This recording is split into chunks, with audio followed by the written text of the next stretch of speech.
കണ്ണൂർ പയ്യന്നൂരിൽ വ്യാപകമായി കള്ളവോട്ട് നടന്നെന്ന് ആരോപണം. ഉദ്യോഗസ്ഥരുടെ ഒത്താശയോടെയാണ് കള്ളവോട്ട് നടന്നതെന്ന് പയ്യന്നൂരിലെ സ്വതന്ത്ര സ്ഥാനാർത്ഥി വി കുഞ്ഞികൃഷ്ണൻ 24-നോട് പറഞ്ഞു. വോട്ടെടുപ്പിന് പിന്നാലെ തളിപ്പറമ്പിലും പയ്യന്നൂരിലും വ്യാപക അക്രമ സംഭവങ്ങളും റിപ്പോർട്ട് ചെയ്തിട്ടുണ്ട്. വ്യാജ ID കാർഡ് ഉപയോഗിച്ചും ഉദ്യോഗസ്ഥന്മാരുടെ സഹായത്തോടെയുമാണ് പയ്യന്നൂരിൽ കള്ളവോട്ട് നടന്നതെന്നാണ് ആരോപണം. 6, 16, 19, 142 എന്നീ ബൂത്തുകളിൽ റീപോളിംഗ് നടത്തണമെന്നാവശ്യപ്പെട്ട് UDF ചീഫ് ഇലക്ഷൻ ഏജന്റ് പരാതി നൽകി. പയ്യന്നൂരിലെ വ്യാപകമായ രീതിയിൽ കള്ളവോട്ട് പലയിടത്തും നടന്നിട്ടുണ്ട്. ഇന്നലെ തന്നെ സംബന്ധിച്ചുള്ള പരാതി തെരഞ്ഞെടുപ്പ് കമ്മീഷനും ബന്ധപ്പെട്ട അധികാരികൾക്കും നൽകിയതാണ്. പക്ഷെ അതുകൊണ്ടൊന്നും വലിയ പ്രയോജനം ഉണ്ടായില്ല.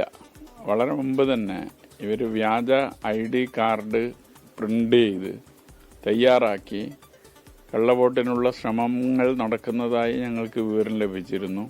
പയ്യന്നൂരിൽ വീടിനു നേരെ ആക്രമണം നേരിട്ട T പുരുഷോത്തമൻ CPIM അംഗമാണെന്നും തനിക്ക് വേണ്ടി പ്രചരണം നടത്തിയിട്ടില്ലെന്നും LDF സ്ഥാനാർത്ഥിക്ക് പുരുഷോത്തമനോട് വ്യക്തിപരമായ വൈരാഗ്യമുണ്ടെന്നും കുഞ്ഞികൃഷ്ണൻ ആരോപിച്ചു.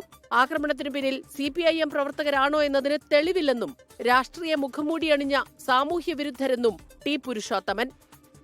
തീ വെക്കുക അല്ലെങ്കിൽ എറിഞ്ഞു പൊളിക്കുക എന്നൊക്കെ പറയുന്നത് ഒരു ശേഷം മനുഷ്യത്വത്തിൽ ആരും ചെയ്യില്ല. അപ്പോൾ ഇത് ശരിക്കും പറഞ്ഞാൽ ഒരു രാഷ്ട്രീയ മുഖംമൂടിയിട്ട ഒരു സാമൂഹ്യ വിരുദ്ധന്മാരുടെ ഒരു പ്രക്രിയയായിട്ട് ഒരു പ്രവൃത്തിയായിട്ട് നമുക്ക് കാണാൻ വേണ്ടി പറ്റും. വോട്ടെടുപ്പ് പൂർത്തിയായതിനു പിന്നാലെ മുല്ലക്കുടി സ്കൂളിലെ LDF ബൂത്ത് ഏജന്റായിരുന്ന പ്രകാശനെ കോൺഗ്രസ് പ്രവർത്തകൻ കുത്തിപ്പരിക്കേൽപ്പിച്ചിരുന്നു. മറുപടിയായി മയ്യിലിലെ ഗാന്ധി ഭവനും UDF ബൂത്ത് ഏജന്റ് ഭാസ്കരന്റെ വീടും അടിച്ചു തകർത്തു. മാലൂരിൽ BJP ഏജന്റ് റിജേഷിന്റെ വീടിനു നേരെ ആക്രമണമുണ്ടായി. ജില്ലയുടെ പല ഭാഗങ്ങളിലും നേരിയ തോതിലുള്ള സംഘർഷങ്ങൾ നിലനിൽക്കുന്നതിനാൽ പോലീസ് ജാഗ്രതയിലാണ്. 24 കണ്ണൂർ.